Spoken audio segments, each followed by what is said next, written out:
Дружные, веселые и творческие. Участники этносмены «Радлон» с нетерпением ждут начала коми-дня. В этом году, по словам вожатых, в Гренаде собрались эмоциональные и активные ребята. У них всегда искренние все чувства, всегда можно по ним понять, чего они хотят, чего не хотят.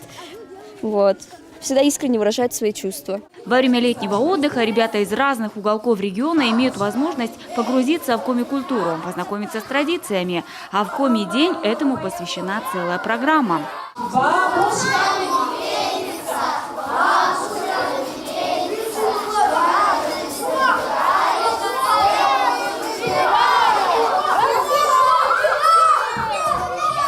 Вот одна из коми-игр. Ребята, не знающие коми-язык, с удовольствием учат коми-слова. На уличных площадках игры финно-угров. В них задействована вся этносмена Радлона. Уже по традиции в коми-день в лагере принято принимать гостей. На сей раз ребята встречаются с поэтом Анжеликой Елфимовой.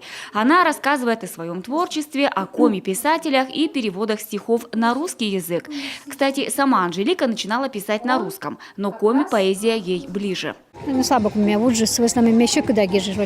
очень рада, что стала писать по коми. На русском я писала тяжеловато, приходилось даже обращаться к словарям. А начала писать на родном языке и не могу остановиться. Ежегодно в Радлон приезжают более 200 детей из разных муниципалитетов Коми. Среди них участники фольклорных коллективов, победители фестивалей, конкурсов и олимпиад в области истории, культуры, языка. Больше половины детей из сел. Коми-язык прочувствовала больше сильнее, как и на предмете коми-языка в школе. Для меня коми-язык очень важен, он интересный. В нашем школе его преподают, и интересность зависит от того, как учитель подаст ученику этот язык.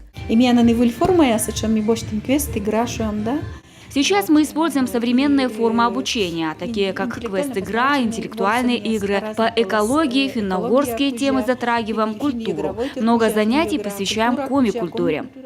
Смену Радлон закроют 6 августа, но многие ребята уже сейчас планируют в следующем году вновь приобщаться к изучению коми-языка и приехать на очередную этносмену. Анастасия Тюрина, Мария Улешова, Вячеслав Беспалов, телеканал Юрган, Сыктывдинский район.